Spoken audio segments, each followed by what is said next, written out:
एक बार फिर से स्वागत है आपका मेरे चैनल यूट्यूब हिंदी में और मैं हूं प्रवीण। देखिए दोस्तों, आज मैं आपको बताने जा रहा हूं कि आप किस प्रकार से इंडियन पोस्ट ऑफिस में ग्रामीण डाक सेवक के फॉर्म को किस प्रकार घर बैठे अपने लैपटॉप के द्वारा ऑनलाइन अप्लाई कर सकते हैं। तो चलिए आइए सीखते हैं।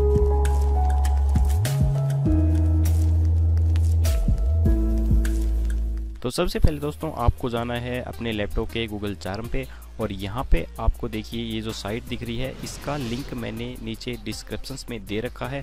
वहाँ पे आप क्लिक करके इस साइट को ओपन कर सकते हैं और इसकी पूरी डिटेल भी नीचे डिस्क्रिप्शन पे मैंने दी हुई है। वहाँ पे आप इस फॉर्म की पूरी डिटेल भी देख सकते हैं।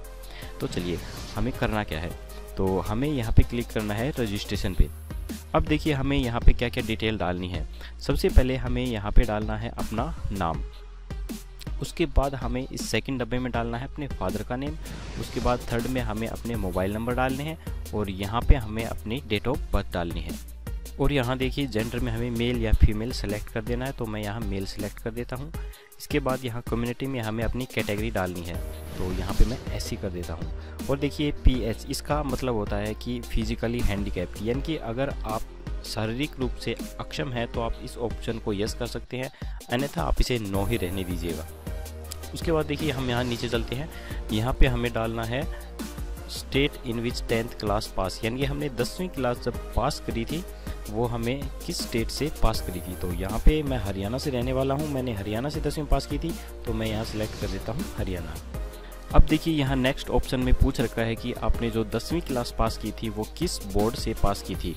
तो यहाँ पे मैंने 10वीं क्लास पास की थी 2005 में, तो यहाँ पे मैं ये फर्स्ट वाला सब्जेक्ट चूज कर देता हूँ। अब देखिए यहाँ नेक्स्ट ऑप्शन में लिख रखा है कि 10वीं क्लास आपने जो पास की थी वो किस साल में पास की थी। तो मैंने 10वीं क्लास 2005 में पास की थी। उसके बाद यहाँ पे आपको 10th सर्टिफिकेट नंबर, यानी कि 10वीं क्लास के जो सर्टिफिकेट के नंबर हैं वो हमें यहाँ पे एंटर करने हैं। उसके बाद देखिए ये जो कैप्चा आपको दिखाई दे रहा है, ये कैप्चा आपको इस डब्बे में डाल देना है। उसके बाद आपको सबमिट डिटेल पे क्लिक करना है। अब देखिए यहाँ पे इसने दिखा दिया है कि हमारे जो रजिस्ट्रेशन नंबर हैं ये हमारे रजिस्ट्रेशन नंबर हैं और ये मेरा नाम, डेट ऑफ बर्थ, यहाँ पे जो भी डिटेल हमने डाली है वो सब यहाँ पे शो कर दी है। तो हमें इसको सेव करके रख लेना है, तो मैं यहाँ पे प्रिंट पे क्लिक करके इसको सेव करके रख लेता हूँ। तो यहाँ पे हम इसे क्लिक करेंगे और ये प्रिंट हमारे यहाँ पे दिखाई दे जाएगा। अब देखिए ये प्रिंट हमारे यहाँ पे आ गया है, हमें यहाँ पे क्लिक करके इसको सेव कर लेना है। अब देखिए हमने अपना फॉर्म रजिस्ट्रेशन कर दिया है। उसके बाद हमें यहाँ पे क्लिक करना है अप्लाई ऑनलाइन पे। अब यहाँ पे हमें अपने रजिस्ट्रेशन नंबर डालने हैं, तो मैं अपना रजिस्ट्रेशन नंबर निकालता हूँ। देखिए ये मेरा रजिस्ट्रेशन नंबर है जो अभी अभी हमने भरा था फॉर्म। हम इसको यहाँ से कॉपी कर लेंगे और इसको यहाँ पे हम पेस्ट कर देंगे। अब देखिए जैसे ही हमने ये रजिस्ट्रेशन नंबर यहाँ पे एंटर किए हैं, इसने यहाँ ऊपर मैसेज दिखा दिया है कि send OTP to your registered mobile number, यानी कि जो मोबाइल नंबर हमने फॉर्म रजिस्टर्ड करते समय डाले थे उस पर एक OTP गया है, वो OTP हमें यहाँ नीचे डालना है। उसके बाद हम इस फॉर्म को अप्लाई कर सकते हैं। तो मैं देखता हूँ अपने मोबाइल पे वो OTP और यहाँ पे एंटर कर देता हूँ। और यहाँ सर्कल में हमें वो सर्कल डाल देना है जिस सर्कल से हम फॉर्म अप्लाई कर रहे हैं। और यहाँ पे हम कोड डाल देते हैं जो हमारे मोबाइल पे आया है और उसके बाद क्लिक करते हैं नेक्स्ट पे। अब देखिए ये यहाँ पे ये फॉर्म दिखा दिया है इसने। अब हमें ये फॉर्म देखिए ऊपर दिखा दिया है, हमने सबसे पहले इसका रजिस्ट्रेशन कर दिया है। अब उसके बाद अब हम एप्लीकेशन फॉर्म को भरेंगे। उसके बाद हमें अपलोड डॉक्यूमेंट्स करने हैं, लास्ट में हमें इसका प्रिंट निकालना है। तो यहाँ पे जो डिटेल ऑलरेडी रजिस्टर्ड करते समय हमने डाल दी थी वो चीज़ हमें दोबारा से फिलअप करने की ज़रूरत नहीं है। इसके अलावा जो चीज़ हमने नहीं डाली है वो सब हमें यहाँ पे डालनी होगी। तो यहाँ ईमेल आईडी में हमें अपनी ईमेल आईडी डाल देनी है और यहाँ आधार कार्ड में अपना आधार नंबर डाल देना है। प्रेजेंट ऑक्यूपेशन, इसका मतलब होता है कि अगर आप कहीं पर कोई कार्य कर रहे हैं तो उसकी डिटेल आप यहाँ पर लिख सकते हैं, और अगर आप कार्य नहीं कर रहे हैं किसी जगह पर तो आप इसे यहाँ पर नो कर दीजिए। तो इसके बाद देखिए you can ride A bicycle, इसका मतलब होता है कि क्या आपको साइकिल चलानी आती है। अगर आपको आती है तो आप इसे यहाँ पे यस कर दीजिए, अगर आपको नहीं आती है तो आप यहाँ पे नो भी कर सकते हैं। तो उसके बाद देखिए whether employ NOC is available, ये ऑप्शन उसके लिए है जो फ़िलहाल पोस्ट ऑफिस में किसी पोस्ट पे काम कर रहे हों या उसने कभी किया हुआ हूँ, तो मैंने कभी भी काम नहीं किया हुआ है तो मैं यहाँ पे नो कर देता हूँ। इसके बाद अब चलते हैं हम नीचे। यहाँ पे देखिए एड्रेस, यहाँ पे हमें अपना एड्रेस डाल देना है, प्रेजेंट एड्रेस, और यहाँ पे हमें अपना परमानेंट एड्रेस डाल देना है। उसके बाद हमें देखिए नीचे चलना है।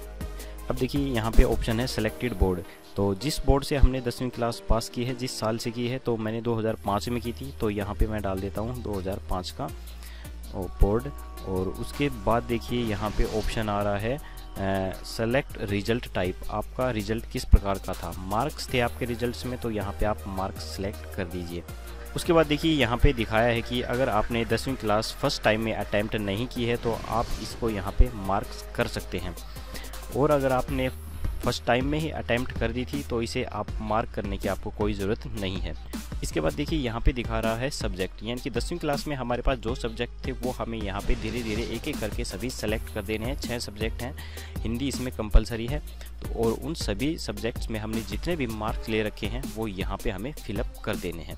उसके बाद देखिए ये जो टोटल मार्क्स है ये अपने आप यहाँ पे फिलअप कर लेगा। और नेक्स्ट ऑप्शन में जो ये दिखा रहा है कि marks calculated out of 100 merit list, ये भी ये अपने आप यहाँ पे कैलकुलेट कर लेगा। इसके बाद देखिए हमें यहाँ पे नीचे जाना है और यहाँ पे हमें देखिए फर्स्ट डिवीज़न में हमें वो डिवीज़न सेलेक्ट करना है जिस डिवीज़न में हम अपनी ज्वाइनिंग करना चाहते हैं। तो मेरे पास गुड़गांव पास पड़ता है तो मैं यहाँ गुड़गांव डाल देता हूँ। आपके पास जो भी डिवीज़न पड़ता है आप वो यहाँ पे डाल सकते हैं। तो गुड़गांव के अंदर आप किस जगह के पास ये जॉब्स करना चाहते हैं, तो गुड़गांव में सबसे पास मेरे ये पड़ता है बावल, तो बावल यहाँ पे मैं डाल देता हूँ। और इसी प्रकार से आपको ये सभी फिलअप कर देने हैं। सेकंड ऑप्शन है यहाँ पे गुड़गांव के बाद आपके पास कौन सा पड़ता है, तो उसके बाद मेरे पास भिवानी पड़ता है। इसके बाद देखिए यहाँ पे भिवानी बनने के बाद सेलेक्ट पोस्ट, यानी कि भिवानी के अंदर कौन सी जगह पर मुझे ये वैकेंसी करनी है, तो बेस भिवानी है, ये कर देता हूँ। इसी प्रकार से तीसरा, चौथा और पाँचवा ऑप्शन आपको फिलअप कर देना है। इसके बाद देखिए हमें यहाँ नीचे प्रीव्यू पे क्लिक करना है।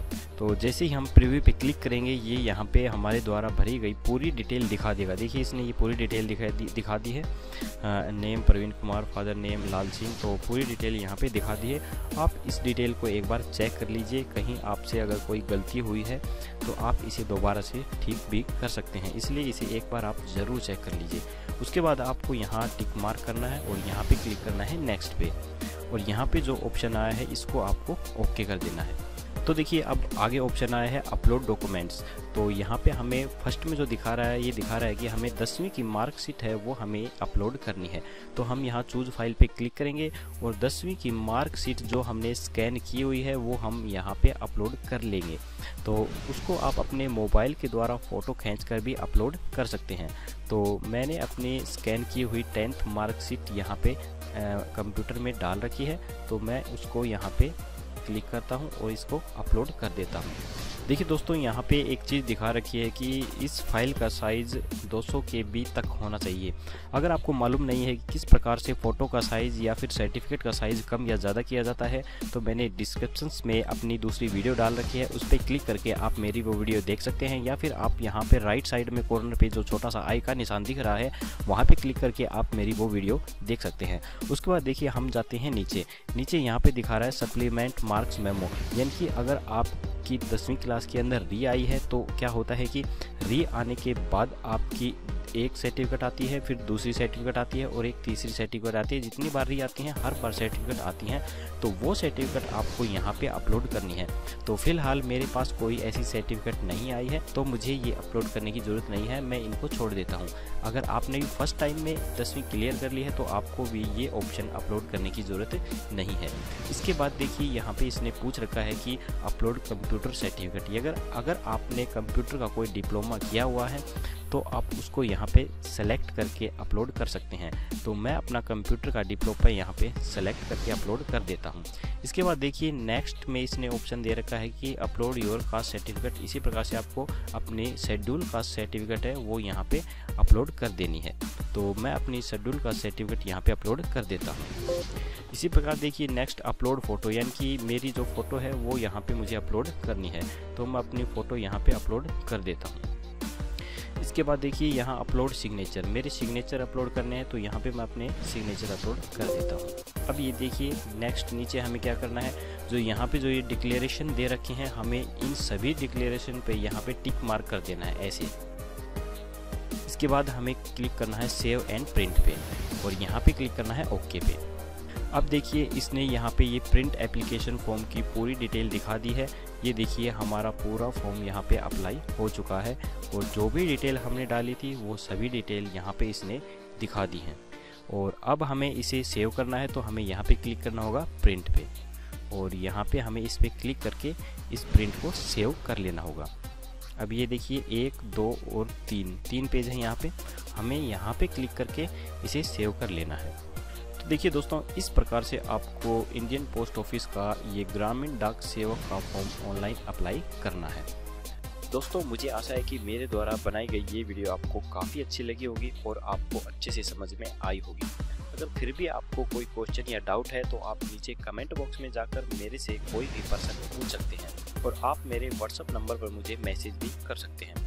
और इसके बावजूद भी आपको फॉर्म अप्लाई करने में कोई प्रॉब्लम होती है या फिर आपसे फॉर्म अप्लाई नहीं किया जाता है तो आप मेरे द्वारा अपना फॉर्म अप्लाई कर सकते हैं मात्र 10 रुपये देकर। तो आप किस प्रकार से मेरे द्वारा अपना फॉर्म अप्लाई करवा सकते हैं इसकी पूरी वीडियो मैंने बना रखी है। उस वीडियो को आप नीचे डिस्क्रिप्शंस में देख सकते हैं या फिर आप राइट साइड में कॉर्नर पे आपको जो ये छोटा सा आई का निशान दिख रहा है वहाँ पे क्लिक करके भी आप मेरी वो वीडियो देख सकते हैं।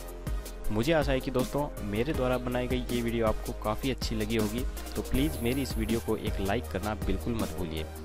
और अगर आपने अभी तक मेरा चैनल सब्सक्राइब नहीं किया है तो प्लीज़ जल्दी से सब्सक्राइब कर लीजिए, क्योंकि मैं ऐसी अच्छी वीडियो आपके लिए लेकर आता रहता हूं। तो जैसे ही मैं नई वीडियो लेकर आऊँगा आपको इस चीज़ का नोटिफिकेशन मिल जाएगा, इसलिए मेरे चैनल को सब्सक्राइब करना बिल्कुल मत भूलिए। तो जल्दी ही मिलते हैं दोस्तों एक नई वीडियो के साथ, तब तक के लिए जय हिंद जय भारत।